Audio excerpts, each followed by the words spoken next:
ಜಗವೆಲ್ಲ, ದುಡ್ಡು ಇಲ್ದೆ ಜಗವಿಲ್ಲ, ದುಡ್ಡಿನ ಮುಂದೆ ಜಗದಲ್ಲಿ ಬೇರೆ ದೇವ್ರೆ ಇಲ್ವಲ್ಲ. ಈ ಲೋಕ ಹೀಗೆ ತಕೋ, ಹೇ ದೇವ ನೀನೇ ತಕೋ, ಈ ಲೋಕ ಹೀಗೆ ತಕೋ, ಹೇ ದೇವ ನೀನೇ ತಕೋ.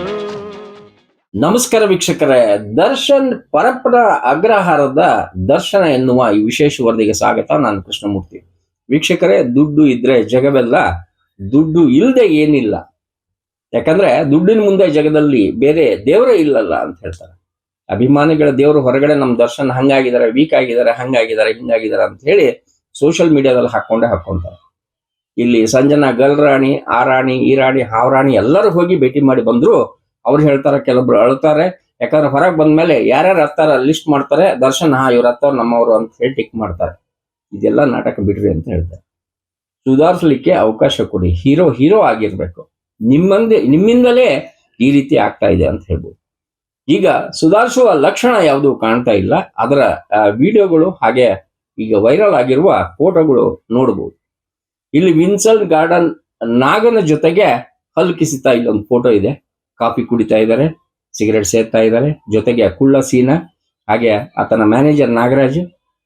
ಒಳಗಡೆ ಹೆಂಗೆ ಬಂತು ಈ ಮೊಬೈಲ್ ಚಿತ್ರೀಕರಣ, ಹೆಂಗಾಯ್ತು, ಹೊರಗಡೆ ಹೆಂಗೆ ಬಂತು, ಇಲ್ಲಿ ಬಾಬಾಗಳು, ವಾರ್ಡರ್ಗಳು ಏನ್ ಮಾಡ್ತಾ ಇದ್ದಾರೆ ಪಾಪ. ಯಾರಾದ್ರೂ ವಿಚಾರಣಾಧೀನ ಖೈದಿ ಅಂತಾನೆ ಹೋದ್ರು ಕೂಡ ಕಸ ಹೊಡೆಸೋದ್ರಿಂದ ಹಿಡಿದು ಯಾವ ರೀತಿ ಜೀವ ತಿಂತಾರೆ ಅಂತ ಹೇಳಿ ನಮಗೆ ಗೊತ್ತು. ಇದೊಂದು ಸ್ವ ಅನುಭವ ಅಂತ ಕೂಡ ಹೇಳ್ತಾರೆ. ಆದ್ರೆ ಇಲ್ಲಿ ಈ ರೀತಿ ಚೇರ್ ಹಾಕೊಂಡಿದ್ದು, ಈ ರೀತಿ ಅದು ಎಷ್ಟೋ ಎಕರೆ ಇರಲಿ ಅಲ್ಲಿ ಕುಂದಿರ್ಸೋದು ಯಾಕೆ? VIP ಟ್ರೀಟ್ಮೆಂಟ್ ಅಂದ್ರೆ ಒಂದೊಂದ್ಸತಿ ಹೇಳ್ತಾರಲ್ಲ, ನ್ಯಾಯ ಎಲ್ಲರಿಗೂ ಒಂದೇ ಅಂತ ಹೇಳಿ ಇಲ್ಲಿ ಕಾಣ್ತದೆ. ನೋಡಿ ಏನಿದೆ ಅಂತ ಹೇಳಿ ಬೇಸರ ಅನ್ನಿಸ್ತದೆ. ಸುಧಾರಿಸ್ಲಿಕ್ಕೆ ಅಂತ ಹೇಳಿ ಜೈಲು ಒಂದು ರೀತಿಯಿಂದ ಸುಧಾರಣಾ ಒಂದು ಮಂದಿರ ಅಂತ ಹೇಳ್ತಾರೆ. ಈ ರೀತಿ ಇರುವಾಗ ಸುಧಾರಿಸ್ತಾರೆ ಹೆಂಗೆ? ನಾವು 2 ಸತಿ ಜೈಲರ್ಗಳನ್ನ, ಧಾರವಾಡ ಜೈಲರ್ನ ನಾವು ಇಂಟರ್ವ್ಯೂ ಮಾಡಿದ್ವಿ. ಇಲ್ಲಿ ಜೈಲು ಕೆಲಸ ಅಷ್ಟು ಸುಲಭ ಅಲ್ಲ ಅಂತ ಹೇಳ್ತಾರೆ. ಅಂದ್ರೆ ಹೊರಗಡೆ ಬೇಡಾದ ವ್ಯಕ್ತಿಗಳನ್ನ ನಮ್ಮಲ್ಲಿ ತಂದು ಒಗೆದು ಬಿಡ್ತೀರಿ, ಕೊಲೆ ಮಾಡಿದವ್ರನ್ನ, ಸಮಾಜಘಾತಕರನ್ನ. ನಾವೇನು ರೋಬೋಟ್ಗಳ? ನಾವು ಮನುಷ್ಯರೇ, ನಮಗ್ ಕೂಡ ಭಯ ಇರ್ತದೆ. ಮತ್ತೆ ಏನ್ ಮಾಡಬೇಕು? ಹೆಂಗೋ ಒಂದವರು ಏನಾದ್ರೂ ಕೂಡ ಕಷ್ಟ, ಬ್ಲೇಡ್ ಹರ್ಕೊಂಡ್ರು ನಮಗ್ ಕಿರಿಕಿರಿ. ಈ ರೀತಿ ಇರುವಾಗ ನಮ್ಮನ್ನ ಕೇಳೋರು ಯಾರು? ಯಾರಿಗೆ ಹೇಳೋಣ ನಮ್ಮ ಪ್ರಾಬ್ಲಮ್ ಅಂತ ಹೇಳಿ ಜೈಲರ್ ಹೇಳ್ಬಿಡ್ತಾರೆ. ರೈಡ್ಗಳು ಆಗ್ತವೆ. ರೈಡ್ ಆದಾಗ ರೈಡಿಗೆ ಬರ್ತಾರ ಅಂತೇಳಿ ಮುಂಚೆ ಗೊತ್ತಾಗತ್ತೆ. ಮೊಬೈಲ್ಗಳು ಅಲ್ಲಿ ಟಾಯ್ಲೆಟಿನ ಆ ಟೈಲ್ಸ್ ಕೆಳಗಡೆ ಹೋಗ್ತವೆ, ಒಳಗಡೆ ಇನ್ನೊಂದು ಕಡೆ ಹೋಗ್ತವೆ, ಕಡೆಗೆ ಆ ಗಿಡದಲ್ಲಿ ಕೂಡ್ತವೆ, ಆಮೇಲೆ ತಂದು ಕೊಡ್ತಾರೆ, ತಗೋತಾರೆ. ಅಷ್ಟೊಂದು ಚಾಣಾಕ್ಷತೆ ಅವರಲ್ಲಿ ಇರ್ತದೆ. ಇವೆಲ್ಲವನ್ನ ನಾವು ನಿಮಗೆ ಹೇಳ್ತಾ, ಶಿಗ್ಲಿ ಬಶ್ಯ ಅಂತ ಹೇಳಿ ಒಬ್ರಿದ್ರು. ಸುಮಾರು 3 ದಶಕಗಳು ಅವರು ಜೈಲ್ ಹೊಡೆದಿದ್ದಾರೆ. ಬೇರೆ ಬೇರೆ ಜೈಲು, ಅವ್ರು ಕಾಣಲಾರದ ಜೈಲೇ ಇಲ್ಲ ಅಂತ ಹೇಳ್ಬೋದು. ಅವರು ಈ ವಿಚಾರದಲ್ಲಿ ಎಲ್ಲ ಕೇಸ್ಗಳನ್ನ ಅವರೇ ವಾದ ಮಾಡಿ ಗೆದ್ದಿದ್ದಾರೆ. ನಿಮ್ಗೆ ಗೊತ್ತಿರಬೇಕು, ಶಿಗ್ಲಿ ಬಸ್ಯ ಅಂದ್ರೆ ಟವರ್ ಬಸ್ಯ ಅಂತ ಹೇಳ್ತಾರೆ. ಅಂದ್ರೆ ಗಿಡ ಹತ್ತಿ ಜಡ್ಜಸ್ ಅನ್ನ ಅವರು ವಾಪಸ್ ಕರೆಸಿದ್ರು. ನಟರಾಜ್ ಅವ್ರನ್ನ ಕರೆಸಿದ್ರು, ಸ್ಪಾಟಿಗೆ ಕರೆಸಿ ತಮ್ಮ ಅಹವಾಲುಗಳನ್ನ ಹೇಳ್ತಾ ಇದ್ರು. ಅವರನ್ನ ಮಾತನಾಡಿಸುವ ಒಂದು, ಯಾಕೆ ಅವ್ರು ಹೇಳ್ತಾರೆ, ನಾನು ಗರುಡ ಟಿವಿಯ ಅಭಿಮಾನಿ, ನೇರ ಮಾತಿನ ಅಭಿಮಾನಿ ಅಂತೇಳಿ. ಸಂತೋಷ ಅಂತ ಹೇಳ್ತೀನಿ ಶಿಗ್ಲಿ ಬಸ್ ಅವರೇ. ಈಗ ಶಿಗ್ಲಿ ಬಸ್ಸನ್ನ ಮಾತಾಡಿಸ್ತಾ ಹೇಳ್ತಾರಲ್ಲ, ಎಲ್ಲರಿಗೂ ಒಂದೇ ನ್ಯಾಯ ಇರಲಿ, ಎಲ್ಲರೂ ದರ್ಶನ್ ಸುಧಾರಿಸ್ಲಿ, ಮುಕ್ತವಾಗಿ ಹೊರಗೆ ಬರಲಿ ಅಂತ ಹೇಳ್ತಾ ಈ ಎಪಿಸೋಡ್ ಅನ್ನ ನಾನು ದರ್ಶನ್ ಅಭಿಮಾನಿಗಳಿಗೆ ಹಂಚ್ತಾ ಇದ್ದೀನಿ ನೋಡಿ. ಹೌದು, ನಿನ್ನೆ ಸುಮಾರು 4:15 ಗಂಟೆಗೆ ನನಗೆ ಸುದ್ದಿ ಬಂತು. ಈ ರೀತಿ ಪರಪ್ಪನ ಅಗ್ರಹಾರದಲ್ಲಿ ಜೈಲಿನಲ್ಲಿ ದರ್ಶನ್ ಅವರು ಮತ್ತು ಅವರ ಜೊತೆಯಲ್ಲಿ ಇನ್ನೂ 3 ಜನ ಟೀ ಕುಡ್ಕೊಂಡು ಭಾಳ ಆರಾಮಾಗಿ ಇದ್ದಾರೆ ಅನ್ನುವಂಥ ಒಂದು ಫೋಟೋ ಕೂಡ ವೈರಲ್ ಆಗ್ತಾಯಿತ್ತು. ತಕ್ಷಣ ನಾನು DG ಅವರಿಗೆ ಮಾತನಾಡಿ, DG ಪ್ರೆಸೆನ್ಸಿಗೆ ಮಾತನಾಡಿ ಅವು ಸಂಬಂಧಪಟ್ಟ ಅಧಿಕಾರಿಗಳನ್ನ ಅಲ್ಲಿಗೆ ಕಳಿಸ್ಕೊಟ್ಟು ಎಲ್ಲ ತನಿಖೆ ಮಾಡಿದ್ದೇವೆ. ತನಿಖೆ ಮಾಡಿ ಸುಮಾರು ಒಂದು ರಾತ್ರಿ 1 ಗಂಟೆವರೆಗೂ ಎನ್ಕ್ವೈರೀಸ್ ಎಲ್ಲ ಮಾಡಿದ್ದಾರೆ. ಈಗ ಸುಮಾರು 7 ಜನ ಅವ್ರ ಹೆಸರುಗಳನ್ನು ಹೇಳ್ಬಿಡ್ತೇನೆ ನಿಮಗೆ. ಜನ ಅಧಿಕಾರಿಗಳನ್ನು ಈಗ ಸಸ್ಪೆಂಡ್ ಮಾಡಿದ್ದಾರೆ. ಒಂದು Sharavana jailers, Sharanabasava Aminagadh, Prabhu S Khandelwal. Assistant jailers L S. Tippeswamy, Srikanth Talwar, Tippeswamy L S. Tippeswamy, Srikanth Talwar, ಇವರಿಬ್ಬರು ಜೈಲರ್, ಇದು sub assistant jailers. Head warders Venkappa Korti, Sampath Kumar Kadapatti, ವಾರ್ಡರು ಬಸಪ್ಪ ತೇಲಿ. ಇವರಿಷ್ಟು ಜನರನ್ನು ಸಸ್ಪೆಂಡ್ ಮಾಡಿದ್ದೇವೆ. ಯಾವ ರೀತಿ ಇದು ಈ ಇನ್ಸಿಡೆಂಟ್ ನಡೆದಿದೆ ಅನ್ನೋದ್ರ ಬಗ್ಗೆ ಈಗ ವರದಿಯನ್ನು ಕೇಳಿದ್ದೇನೆ. ಡಿ ಜಿ ಅವರು ಕೂಡ ಈಗಾಗಲೇ ಡಿ ಜಿ ಪ್ರಿಸನ್ಸ್ ಅವರು ಕೂಡ ಈಗ ಇನ್ಸ್ಪೆಕ್ಷನ್ ಹಾಕ್ಕೊಂಡಿದ್ದಾರೆ. ಅವರು ಕೂಡ ಬೆಳಿಗ್ಗೆ ಹೋಗಿದ್ದಾರೆ. ಇಂಥ ಘಟನೆ ನಡೀಬಾರ್ದು, ಯಾವ ಕಾರಣಕ್ಕೂ ಕೂಡ ನಡೀಬಾರ್ದು. ಆದರೆ ಈ ವ್ಯಕ್ತಿಗಳು ಯಾರು 7 ಜನ ಹೆಸರು ಹೇಳಿದ್ದಾನೆ, ಇವರು ಭಾಗಿಯಾಗಿದ್ದಾರೆ, ಅವರಿಗೆ ಆ ರೀತಿ ಅವಕಾಶ ಮಾಡಿಕೊಟ್ಟಿದ್ದಾರೆ ಅಂತೇಳಿ ನಮಗೇನು ವರದಿ ಬಂದಿದೆ. ಅದರ ಪ್ರಕಾರ ಈಗ ಸಸ್ಪೆಂಡ್ ಮಾಡಿ ಮುಂದಿನ ಕ್ರಮ ತಗೊಳ್ತೀವಿ. ಆಮೇಲೆ ಸೀನಿಯರ್ ಆಫೀಸರ್ಸ್ ಯಾರಿದ್ದಾರೆ ಅಲ್ಲಿ, ಸೂಪರ್ಡೆಂಟ್, ಜೈಲ್ ಸೂಪರ್ಡೆಂಟ್ ಇರ್ಬೋದು, ಅದಕ್ಕಿಂತ ಸೀನಿಯರ್ಸ್ ಇರ್ಬೋದು, ಅವ್ರನ್ನೂ ಕೂಡ ಅಲ್ಲಿಂದ ಟ್ರಾನ್ಸ್ಫರ್ ಮಾಡ್ತೇನೆ. ಅಲ್ಲಿಂದ ಶಿಫ್ಟ್ ಮಾಡಿ ಬೇರೆಯವ್ರನ್ನ ಹಾಕೋದಕ್ಕೆ ಈಗಾಗಲೇ ನಾನು ವರದಿ ಬಂದ ತಕ್ಷಣ ಅವ್ರ ಮೇಲೂ ಕೂಡ ಕ್ರಮ ತಗೊಳ್ತೀವಿ. ಯಾಕೆಂದರೆ ಪದೇ ಈ ರೀತಿ ಆಗಬಾರ್ದು. ಯಾವುದೇ ಜೈಲಿನಲ್ಲಾಗಲಿ ರಾಜ್ಯದಲ್ಲಿ ಇರ್ತಕ್ಕಂಥ ಎಲ್ಲ ಬಂದಿಖಾನೆಗಳಲ್ಲೂ ಕೂಡ ನಾವು ಸೆನ್ಸಿಟೈಸ್ ಮಾಡಿದ್ದೀವಿ, ಕ್ಯಾಮ್ರಾಗಳು ಹಾಕ್ತಾ ಇದ್ದೀವಿ, CCTVಗಳನ್ನ ಹಾಕ್ತಾ ಇದ್ದೀವಿ, ಆಮೇಲೆ ಜಾಮರ್ಸ್ಗಳು ಹಾಕ್ತಾ ಇದ್ದೀವಿ. ಇಷ್ಟೆಲ್ಲ ಆದರೂ ಕೂಡ ಇನ್ನೂ ಇಂಥ ಘಟನೆಗಳು ನಡೆಯುತ್ತೆ ಅಂತ ಹೇಳಿದ್ರೆ ಅಧಿಕಾರಿಗಳು ಇನ್ನೂ ಹೆಚ್ಚಿನ ಕಠಿಣವಾಗಿ ಅವರು ಕೆಲಸ ಮಾಡಬೇಕಾಗ್ತದೆ. ಅದರಿಂದ ಅವ್ರ ಮೇಲೆ ಕ್ರಮ ತಗೊಂಡು ಮುಂದೆ ಇಂಥದ್ದು ನಡೆದಾಗೆ ನೋಡ್ಕೊಳ್ತೇವೆ. ಹಲೋ, ನಮಸ್ಕಾರ. ನಮಸ್ಕಾರ. ಶಿಗ್ಲಿ ಬಸವರ ಕೃಷ್ಣಮೂರ್ತಿ ಅಂತೇಳಿ ಗರುಡ ಟಿವಿಯಿಂದ. ಬಸವರ, ಈಗ ದರ್ಶನದ ನೋಡಿದಿರಿ ನೀವು, ಪ್ರಾಯಶಃ ನಿಮ್ಗೂ ಕಳಿಸಿದೀವಿ ನಾವು ಇದನ್ನ. ಅಂದ್ರೆ ಈಗ ಜೈಲ್ ಅನ್ನೋದು ಸುಧಾರಿಸ್ಲಿಕ್ಕೆ ಅಂತ ಇರ್ತದೆ, ಹೌದಾ? ಹೌದ್ರಿ, ಹೌದು. ಈಗ ಯಾಕಂದ್ರೆ ನೀವು ಹತ್ತಿರದಿಂದ ಕಂಡವ್ರು, ಜೈಲಿನ ಒಳಗ ಅನುಭವಗಳನ್ನ ಎಲ್ಲಾ ಗೊತ್ತಿದ್ದು, ನೀವು ಗೆದ್ದು ಬಂದವರು ಒಂದ್ ರೀತಿಯಿಂದ, ಹೌದಾ? ನಿಮ್ಮ ಕೇಸನ್ನ ನೀವೇ ಹ್ಯಾಂಡಲ್ ಮಾಡ್ಕೊಂಡು. ಹೌದ್ರಿ. ಇಲ್ಲಿ ದುಡ್ಡಿದ್ದವ್ರಿಗೆ ದುನಿಯಾನ ಏನಂತೀರಿ ಬಸವರ? ಸರ್, ನಾನು 33 ವರ್ಷದಿಂದ ಆಲ್ ಕರ್ನಾಟಕ 7 ಸೆಂಟ್ರಲ್ ಜೈಲ್ ನೋಡಿದ್ದೀನಿ. ಬಟ್ ಅವಾಗ 161 ಸ್ಟೇಟ್ಮೆಂಟ್ ಪ್ರಕಾರ ಪೊಲೀಸ್ ಎನ್ಕ್ವೈರಿ ಒಳಗಡೆ ಎಲ್ಲಾನು ನಡೀತಿದ್ವು. ಯಾಕಂದ್ರೆ ಜೈಲ್ನಾಗ ಹೊರಗಡೆ ಇಸ್ಪೇಟ್ ಆರ್ಡರ್ ಒದ್ದು ಹಾಕೊಂಬಂದ್ ಜೈಲ್ನಾಗ ಇಸ್ಪೇಟ್ ಆಡ್ತಿದ್ರು, ಗಾಂಜಾ ಹೊಡಿತಿದ್ರು, ಕೊಲೆ ಆಗ್ತಿದ್ವು, ಎಸ್ಕೇಪ್ ಆಗ್ತಿದ್ರು, ಎಲ್ಲಾನು ನಡೀತಿದ್ವು. ಕೇರ್ಲೆಸ್, ಯಾವ್ದು ಅದಕ್ಕೆ ತಲೆ ಕೆಡಿಸ್ಕೊಳ್ಳೋರೇ ಇದ್ದಿದ್ದಿಲ್ಲ. ದುಡ್ಡು ಇದ್ದವನು ದಾದ ಆಗ್ತಿದ್ದ, ದುಡ್ಡು ಇಲ್ದವನು ಕಸ ಹೊಡಿತಿದ್ದ, ತಟ್ಟೆ ತೊಳಿತಿದ್ದ. ಆದ್ರೆ ಇವತ್ತಿನ ಮೂಮೆಂಟ್ ನಲ್ಲಿ ಜೈಲು ಟೈಟ್ ಇದೆ ಅಂತಂದು ಇವತ್ತ ಸಂಬಂಧಿಕರನ್ನ ಅಷ್ಟು ಹೊರತುಪಡಿಸಿ ಎಂಟ್ರಿಗೆ ಬೇರೆ ಗೆಳೆಯರಾಗ್ಲಿ ಫ್ರೆಂಡ್ ಆಗ್ಲಿ ಅವ್ರು ಯಾರನ್ನು ಬಿಡಬಾರ್ದು ಅಂತಂದು ಕಾನೂನ ಹೇಳಿದೆ ಅಂತಂದು ಜೈಲ್ ಅಧೀಕ್ಷಕರು ಹೇಳ್ತಾರ. ಬಟ್ ಇವತ್ತ ನಾವು ದರ್ಶನನ ಅಡ್ಮಿಷನ್ ಆಗಿಂದ ಇಲ್ಲಿವರೆಗೂ 2 ತಿಂಗಳ ಚಿಲ್ರ ನಾನು ಅವ್ರ ಕಾಯಕನ ನೋಡ್ಕೊಂತಾನೆ ಬಂದೆ ನಾನು. ಬಟ್ ನಾನು ಅದಕ್ಕಿಂತ ಮುಂಚೆ ನಾ ಹೇಳಿಕೆ ಕೊಟ್ಟಿದ್ದೆ ಯೂಟ್ಯೂಬ್ ನಲ್ಲಿ. ನೋಡಿ, ಇವತ್ತ ದರ್ಶನ್ ಅವರು ಸಿಗ್ಲಿ ಬಸ್ಸನ್ನಂಗ ಜೈಲ್ ತೆಗೆದು ಹೆಂಡ್ರ ಮಕ್ಕಳನ್ನ ಕೂಡಿಕೊಂಡು ಜೈಲಲ್ಲಿ ತಪ್ಪಿಗೆ ಎಷ್ಟು ಶಿಕ್ಷೆ ಇದೆ ಅಷ್ಟು ಶಿಕ್ಷೆ ಪಡ್ಕೊಂಡು ಹೀರೋ ಆಗಿ ಹೊರಗೆ ಬಂದ್ರೆ ಅವ್ರು ಹೀರೋ ಆಗ್ತಾರ. ಒಂದ್ ವೇಳೆ ಜೈಲ್ನಾಗ ನಾನಾ ತರ ಅಪರಾಧಿಗಳು, ರೌಡಿಗಳು ಇರ್ತಾರ.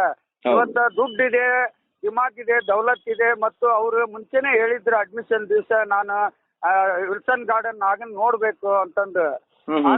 ಅವ್ರಿಗೆ ಆ ಸಮಯದಲ್ಲಿ ಸಿಗ್ಲಿಲ್ಲ. ಯಾಕಂದ್ರೆ ಜೆಸಿಯಿಂದ PC ಕಸ್ಟಡಿ ತಗೊಂಡು ಅವ್ರಿಗೆ ಎಲ್ಲಾ ತನಿಖೆ ಪೊಲೀಸ್ನವ್ರು ಇಂಟ್ರೆಸ್ಟ್ ಆಗಿ ತನಿಖೆ ಮಾಡಿದ್ರು, ಮಾಧ್ಯಮಗಳು ಇಂಟ್ರೆಸ್ಟ್ ಆಗಿ ವರದಿ ಕೊಟ್ರು. ಬಟ್ ಇಲ್ಲಿ ಗೃಹ ಮಂತ್ರಿಗಳಾಗಿರ್ಲಿ, ಮತ್ತು ಜೈಲ್ IG ಆಗಿರ್ಲಿ, DIG ಆಗಿರ್ಲಿ, ಮತ್ತು ಜೈಲ್ ಅಧೀಕ್ಷಕರಾಗಿರ್ಲಿ, ಇವರ ಒಂದು ವ್ಯವಸ್ಥೆ ಅವ್ರು ಕೊಡೋ ಹೇಳಿಕೆ ನೋಡಿದ್ರೆ ನಮ್ಗ ಒಂಥರ ಟೈಟ್ ಆಗೈತಿ ಜೈಲು ಅಂತ ನಾವು ನೋಡ್ತಿದ್ವಿ. ಆದ್ರೆ ಇವತ್ತ ಜೈಲ್ ಒಳಗಡೆ ಏನ್ ನಡೀತೈತಿ ಅನ್ನೋದು ನನಗೆ ಗೊತ್ತಿದ್ರು ಆದ್ರೂ ಇದು ಮುಂದೆ ಹಿಂಗ್ ಆಗ್ತೈತಿ ಅನ್ನೋದು ಗೊತ್ತಾಗಿ ಇವತ್ತ ಜೈಲಲ್ಲಿ ರಾಜಾರೋಷವಾಗಿ ರೌಡಿಗಳು, ಯಾಕಂತಂದ್ರೆ ಜೈಲ್ ಅಧೀಕ್ಷಕರು ಕಂಟ್ರೋಲ್ ಮಾಡಕ್ ಆಗೋದಿಲ್ಲ. ಯಾಕಂದ್ರೆ ಜೈಲ್ನಾಗ ಮೊಬೈಲ್ಗಳು ನಡೀತಾವು, ಗಾಂಜಾ ನಡೀತೈತಿ, ಇಸ್ಪೇಟ್ ನಡೀತೈತಿ, ಓಸಿ ನಡೀತೈತಿ. ಪ್ರತಿಯೊಂದು ವ್ಯವಸ್ಥೆ ಜೈಲಲ್ಲಿ ಇದ್ದೇ ಇರುತ್ತೆ. ಯಾಕಂದ್ರೆ ಕೇಂದ್ರ ಕಾರಾಗೃಹ ಜೈಲ್ ಅಂದ್ರೆ, ಯಾಕಂದ್ರೆ ಅಲ್ಲೇ ಕುಂತು ಡೀಲ್ ಮಾಡ್ಬೋದು. ಯಾಕಂದ್ರೆ ಹಿಂದೆ ಜೋಡಳ್ಳಿ ಕೃಷ್ಣಪ್ಪ ರೌಡಿ ಇದ್ದ, ಅವನು ಜೈಲ್ನಾಗ 9 ವರ್ಷ ಜಾಸ್ತಿ ಸಮಯ ಜೈಲ್ನಾಗಿದ್ದು ದುಡ್ಡು ಮಾಡ್ಕೊಂಡು ಹೊರಗೆ ಹೋದ. ಆದ್ರೆ ಇಲ್ಲಿ ಜೈಲ್ನಾಗ ಇವತ್ತು ದರ್ಶನ್ ಅವರು ಒಂದನೇ ಸಲ ಬಂದಾಗನು ಅವ್ರು ಅರಿವು ತಿಳ್ಕೊಂಡು ಯಾವ್ದು ಸರಿ ಯಾವ್ದು ತಪ್ಪು ಅನ್ನೋದು ತಿಳ್ಕೊಂಡು ಅವ್ರು ನಡೆ ಚೆನ್ನಾಗಿ ಇಟ್ಕೊಂಡು ಹೊಂಟಿದ್ರೆ ಇವತ್ತು ಮಾಧ್ಯಮಗಳು ಇವತ್ತು ಬಿತ್ತಿ ಚಿತ್ರವಾಗಿ ಅವನ್ನ ಬೆಳಕಿಗೆ ತರ್ತಿದ್ದಿಲ್ಲ. ಇವತ್ತು ನೋಡ್ರಿ ಅವರೆಲ್ಲ ಸಿಗರೇಟ್ ಸೇರ್ತಾರೆ, ಗಾಂಜಾನು ಹೊಡಿತಾರೆ, ಎಲ್ಲಾನು ಹೊಡಿತಾರೆ. ಆ ಸಿಗರೇಟ್ ನಲ್ಲಿ ಗಾಂಜಾನು ಇರುತ್ತೆ. ಓಕೆ, ಈಗ ಬಸವರ ಅಲ್ಲಿ ಜೈಲ್ನಲ್ಲಿ ಮೊಬೈಲ್ ಬಂದಿದ್ದ ಹೆಂಗೆ, ಈ ಪೋಸ್ ಕೊಟ್ಟಿದ್ದ ಹೆಂಗೆ, ವಿಡಿಯೋ ಕಾಲ್ ಮಾಡಿದ್ದ ಹೆಂಗೆ, ಹಂಗ ಸಾಧ್ಯ ಇದೆಯಾ? ಆಕೈತ್ರಿ ಅಲ್ರಿ. ಈಗ ನನ್ನ ಫೋನ್ಯಾಗ ನನ್ನ 4-5 ಫೋನ್ ಜೈಲಿಂದಾನೆ ಮಾಡ್ತಾರೆ ನನಗೆ. Okay okay. ಧಾರವಾಡ ಜೈಲಿಂದ ಮಾಡ್ತಾರ, ಶಿವಮೊಗ್ಗ ಜೈಲಿಂದ ಮಾಡ್ತಾರ, ಬೆಳಗಾಂ ಜೈಲಿಂದ ಮಾಡ್ತಾರ, ಗುಲ್ಬರ್ಗಾ ಜೈಲಿಂದ ಮಾಡ್ತಾರ. ಯಾಕಂದ್ರೆ ಈ ಹೆಬ್ಬಟ್ ಮಂಜ ಇದ್ನಲ್ರಿ, ಅಲ್ಲಿ ಎಲ್ಲಿ ಇದ್ರಾಗಿದ್ರೆ ಚೀನಾದಾಗ ನಾನ ಜನಜಾಗೃತಿ ಅವರಿಗೆ ವರದಿ ಕೊಡೋ ಮುಂದೆ ಹೆಬ್ಬಟ್ ಮಂಜನ್ ಸ್ಟೋರಿ ಎತ್ತದಾಗ ನನ್ನ ಫೋನ್ ಕಾಲ್ ನಂಬರ್ ತಗೊಂಡು ಅಲ್ಲಿಂದ ಚೀನಾದಿಂದ ಫೋನ್ ಮಾಡಿದ. ಯಾಕೋ ಸಿಗ್ಲಿ ನನ್ನ ಬಗ್ಗೆ ಅವಹೇಳನ ಹೇಳಿಕೆ ಕೊಡ್ತಿಲ್ಲ ಅಂತಂದು. ನೋಡಪ್ಪ ನಿನಗೆ ರೆಡ್ ಕಾರ್ನರ್ ಆಗಿದೆ, ಅದಕ್ಕೋಸ್ಕರ ನೀ ಎಲ್ಲಿದೆ ಅಂತ ನಾ ಪತ್ತೆ ಹಚ್ಚಬೇಕಾಗಿತ್ತು. ಇವತ್ತು ನೋಡ್ ನಾ ನಿನ್ ಬಗ್ಗೆ ಅಪಪ್ರಚಾರ ಹೇಳಿಕೆ ಕೊಟ್ಟಿದ್ರಿಂದ ಇವತ್ತ ನೀ ನನಗೆ ಫೋನ್ ಕಾಲ್ ಮಾಡಂಗಾತ. ಇವತ್ತ ನೀನು ಬರ್ತಾ ಇಲ್ಲ ಇಂಡಿಯಾಕ, ಬಂದ್ಬಿಡು. ನೀನೇನು ಕೊಲೆ ಮಾಡಿಲ್ಲ, ಏನಿಲ್ಲ, ನಿನ್ನ ಹೆಸರನ್ನ ಹಂಗೆ ಬೆಳಕಿಗೆ ತಂದಾರ, ನೀ ಬಂದ್ಬಿಡು. ನಾನು ಅದ್ರ ರೆಡ್ ಕಾರ್ನರ್ ಕ್ಯಾನ್ಸಲ್ ಮಾಡಿ ನಿಮ್ಗೆ ಒಂದು ಒಳ್ಳೆ ಜೀವನ ಕೊಡ್ತೀನಿ ಅಂತ ನಾ ಹೇಳಿದೆ. ಯಾಕಂದ್ರೆ ನಾನ್ ಸಾಕಿದ್ ಹುಡುಗ್ರಿ ಅವ ಹೆಬ್ಬಟ್ ಮಂಜು. ಹಿಂಗೆ ಈಗ ದರ್ಶನ್ ಅದನ್ನಲ್ಲ, ಇನ್ ಮುಂದೆ ಅವನ ದೊಡ್ಡ ರೌಡಿನ ಹಾಕಂಡ್ರಿ ಅವನ ಮನುಷ್ಯ ಆಗೋದಿಲ್ರಿ. ಎಷ್ಟು ಇದನ್ನ ಮಾಡಿದ್ರು ಅವ್ನ ಮನುಷ್ಯ ಆಗೋದಿಲ್ಲ. ಯಾಕಂದ್ರೆ ಅವನಿಗೆ 3 ಚಟ ಅದಾವ್ರಿ. ಒಂದು ಹೆಣ್ಣು, ಒಂದು ಹಠ, ಒಂದು ಚಟ, ಒಂದು ಸಿಟ್ಟು ಏನ್ರಿ. ಇವನು 3 ಅಳದ್ನಂದ್ರೆ ಅವ್ನ ಮನುಷ್ಯ ಆಗ್ತಿದ್ದ. ಆದ್ರೆ ಅವನ ದುಡ್ಡು ದಿಮಾಕ್ ಅದು ಯಾರನ್ನು ಮರ್ಸಕ್ ಆಗೋದಿಲ್ರಿ. ಇವತ್ತು ಒಂದಾಗಿ ಹೋಗಿದಾರ 17 ಮಂದಿ ಆರೋಪಿಗಳು. ಆದ್ರೆ ಜೈಲಿಂದ ಹೊರಗೆ ಬರ್ಬೇಕಾದ್ರೆ ಅವ್ರು ಒಂದಾಗಿ ಬರೋದೇ ಇಲ್ಲ ಸರ್. ಯಾಕಂದ್ರೆ ಅಲ್ಲೇ ಅವ್ರವ್ರಿಗೆ ಫೈಟ್ ಆಗ್ತಾವ್ ಸರ್. ಅದಕ್ಕೆ ಇಂಥವ್ರಿಗೆ ಇಂಥ ಜೈಲ್ನಾಗ ಇಟ್ರೆ ಸೇಫ್ ಅಲ್ಲ. ಗೃಹ ಮಂತ್ರಿ ಅವರು ಹುಚ್ಚರವ್ರು, ಜೈಲ್ ಅಜ್ಜಿಗಳು ಹುಚ್ಚರು. ಇವತ್ತು ಸಿಗ್ಲಿ ಬಚ್ಚನ್ಗೆ 5 ವರ್ಷ ವಕೀಲನ್ ಬಳಿ ಕರ್ದನಂತ ಹಾವೇರಿ ಜೈಲ ಶಿಕ್ಷೆ ಕೊಟ್ರೆ 7 ಸೆಂಟ್ರಲ್ ಜೈಲ್ಗೂ ಲೆಟರ್ ಬರದ್ರಿ ಇವ್ರು. ಸಿಗ್ಲಿ ಬಚ್ಚನ್ ಇಟ್ಕೊಂತಿರ್ನ ಜೈಲ್ನಾಗ ಅಂದ್ರೆ ನಮ್ ಜೈಲಿಗೆ ಬೇಡ, ನಮ್ ಜೈಲಿಗೆ ಬೇಡ, ನಮ್ ಜೈಲಿಗೆ ಬೇಡ. ಯಾಕೆ ಬೇಡ ಅಂದ್ರೆ ಸಿಗ್ಲಿ ಬಚ್ಚನ್ ಕಾನೂನು ಹಂಗಿರುತ್ತೆ, ಅಲ್ಲಿ ಯಾರಿಗೂ ಅನ್ಯಾಯ ಆಗೋದಿಲ್ಲ. ಯಾಕಂದ್ರೆ ನಾ ತಿನ್ನೋರ್ಗೆ ಬಿಡಂಗಿಲ್ರಿ. ಯಾಕೆ ತಿಂತೀರಿ, ಯಾಕೆ ಇದು ಮಾಡ್ತೀನಿ ಅಂತ ಹೋರಾಟ ಮಾಡ್ತೀನಲ್ಲ, ಅದಕ್ಕೆ ನಾ ಬೇಡ. ದರ್ಶನ್ ಅಂತವ್ರು 4 ಮಂದಿ ಇದ್ರೆ ಸಾಕು ಸರ್. ಅವ್ರು 5 ಬಿಲ್ಡಿಂಗ್ ಕಟ್ಟಿಸ್ಕೊಂಡು ಆರಾಮ್ ಮೆರಿತಾರ ಸರ್. ಜೈಲ್ ಕಾನ ದಮ್ ಚಪೀನ ಸುಕ್ಕೆ ಸೋನಾ ಅಂತಂದು ಅಂತವ್ರದ್ದು ಹಂಗೆ ನೋಡ್ರಿ. ಪಾಪಿ ಪರದೇಶಗಳು ಕಟ್ಟೆ ತೊಳಿತಾರ, ಇವ್ರೆಲ್ಲಾ ಎಂಜಾಯ್ ಮಾಡ್ತಾರ ಸರ್. ಜೈಲ್ ಅಂದ್ರೆ ಒಂಥರ ಲಾರ್ಜ್ ಆದಂಗ ಆಗೈತಿ ನೋಡ್ರಿ. ನಾ ಅಂತೂ ಸತ್ಯ ಹೇಳ್ತೀನಿ. ಯಾಕಂದ್ರೆ ನನಗಿದ್ದ ಅನುಭವ ಇನ್ನೊಬ್ಬರಿಗೆ ಸಿಗೋದಿಲ್ಲ. ಬಸವರ ಈಗ ಇವ್ರ ದರ್ಶನ ಒಳಗಿರೋರ್ಗು ಜೈಲ್ ಅಧಿಕಾರಿಗಳು ಸಂಪಾಗಿರ್ತಾರ ಅಂತ ಹೇಳ್ತೀರಿ? ಹೌದು, ಸಂಪಾಗಿರ್ತಾರಿ. ಯಾಕಂದ್ರೆ ಪ್ರತಿಯೊಬ್ಬ ಕಸ ಹೊಡೆಯವನಿಂದ ಹಿಡಿದು ಎಲ್ಲಾ ಜೈಲ್ ಐಜಿವರೆಗೂನ ಇನ್ಕಮ್ ಹೋಗುತ್ತೆ ಸರ್. ಅದು ಇನ್ಕಮ್ ಹೋಗುತ್ತೆ. ಒಂದು ಸೆಲ್ ಅವ್ನ ಸಪ್ರೇಟ್ ಆಗಿ ಒಂದು ಸೆಲ್ ಕೊಡ್ಬೇಕಾದ್ರೂ ನಮ್ಮಂತವ್ರಿಗೆ ಸೆಲ್ ಆಗಿ ಕೊಡಂಗಿಲ್ರಿ. ಯಾಕಂದ್ರೆ ರೌಡಿಗಳಿಗೆ ಕೊಡ್ತಾರ, ಇಂಥ ಹೀರೋಗಳಿಗೆ ಕೊಡ್ತಾರ ಸೆಲ್ಗಳು. ಯಾಕೆ ಕೊಡ್ತಾರ ಅಂದ್ರೆ ಪಬ್ಲಿಕ್ನಾಗ ಹಾಕಿದ್ರೆ ಅವ್ನ ಹಾಕೊಂಡು ಹೊಡೆದ್ ಬಿಡ್ತಾರ, ಡೀಲ್ ತಗೊಂಡ್ ಮರ್ಡರ್ ಮಾಡ್ಬಿಡ್ತಾರ. ಅದಕ್ಕೋಸ್ಕರ ಸೆಲ್ಗೂ ಒಂದೊಂದು ರೇಟ್ ಇದೆ ಸರ್. 2 ಲಕ್ಷ 3 ಲಕ್ಷ ರೂಪಾಯಿ ಒಂದು ಸೆಲ್ ಕೊಡ್ಬೇಕಾದ್ರೆ 2 ಲಕ್ಷ 3 ಲಕ್ಷ. ಇಲ್ಲಾಂದ್ರೆ ನೀ ಅಲ್ಲಿ ಮಕ್ಕೋ ಅಂತಾರ. ಅಲ್ಲಿ ಮಕ್ಕೊಂಡ್ರೆ ಅವ್ನ ಜೀವ ಹೋಗತಿ. ಆಮೇಲೆ ಇನ್ನೊಂದು ಬಸವರ ಕ್ಯಾಂಟೀನ್ ನಡೆಸೋರ ಈ ಜೈಲರ್ಗಳು ತಿಂಗಳಿಗೆ ಚೇಂಜ್ ಆಗ್ತಾರೆ. ಆಮೇಲೆ ಇನ್ನೊಂದು ಈ ಜಡ್ಜಸ್ ಬಂದಾಗ ಅಷ್ಟೇ ಅವತ್ತು ಕ್ಯಾಂಟೀನ್ ಮುಚ್ಚಿರ್ತಾರೆ ಅಂತ ಹೇಳ್ತಾರೆ, ಹೌದಾ? ಇಲ್ಲ ಸರ್, ಜಡ್ಜಸ್ ಬಂದಾಗ ಮುಚ್ತಾರ ಸರ್. ಆಮೇಲೆ ಎಲ್ಲ ರೂಮ್ ಸರ್ಚ್ ಮಾಡ್ತಾರ ಸರ್. ಮತ್ತು ಕ್ಲೀನ್ ಎಲ್ಲ ಜೈಲ್ ಕ್ಲೀನ್ ಆಗಿ ಇಡ್ತಾರ ಸರ್. ಮುಂಚೆ ಜಾಗೃತಿ ಕೊಡ್ತಾರ, ಹಿಂಗೆ ಬರ್ತಾರ, ಪೊಲೀಸರು ಬರ್ತಾರ, ಜಡ್ಜ್ ಬರ್ತಾರ ಅಂದಾಗ ಎಲ್ಲ ಮೊಬೈಲ್ಗಳು ಸೇಫ್ ಆಗಿಡ್ತಾರ, ಅವರು ಸೇಫ್ ಆಗಿರ್ತಾರ. ಆದ್ರೆ ಪೊಲೀಸ್ ಐಜಿನ ಜೈಲ್ ಅಧೀಕ್ಷಕನ ಇನ್ಫಾರ್ಮೇಶನ್ ಕೊಟ್ಟು ಎಲ್ಲಾನು ಸೇಫ್ ಆಗಿ ಇಡಿಸ್ತಾನ್ರಿ. ಮತ್ತ ಅವ್ರು ಹೋದ್ಗಡ್ಲೆನ ಮತ್ ಕೈಯಾಗ ತಗೊಂಡ್ ಮತ್ ಮಾತಾಡ್ತಾರ ಸರ್. ಮತ್ತೆ ಸುಧಾರ್ಸೋದ್ ಹೆಂಗೆ ಹಿಂಗಿದೆ ಒಳಗ್ ಬಡವರಿಗೆ? ಈಗ ಏನಾಗ್ಬಿಟ್ಟಿದೆ, 190ರಷ್ಟು ಜೈಲ್ಗಳೆಲ್ಲ ಕೆಟ್ಟು ಬಿಟ್ಟಿದಾವ್ ಸರ್. ಇಂಥ ಆರೋಪಿಗಳನ್ನ VIP ಗಳನ್ನ TR ಜೈಲ್ಗೆ ಹಾಕ್ಬೇಕು. ಯಾಕಂದ್ರೆ ಅವ್ರಿಗೆ ಯಾವ ಹೆಲ್ಪ್ ಸಿಗೋದಿಲ್ಲ ಸರ್.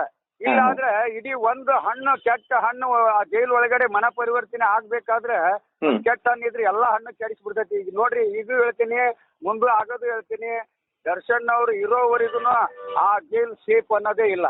ಎಲ್ಲ ಈಗ ಮುಂದೆ ಅಖಾಡ, ಯಾಕಂದ್ರೆ ಚಾರ್ಜ್ ಶೀಟ್ ಆಗಿನ ಪೊಲೀಸ್ ಕೈ ಕೆಲಸ ಮುಗೀತಂದ್ರೆ ಜೈಲ್ದ ಕೋರ್ಟ್ನವ್ರು ಅದಕ್ಕೆ ಉತ್ತರ ಕೊಡ್ಬೇಕು.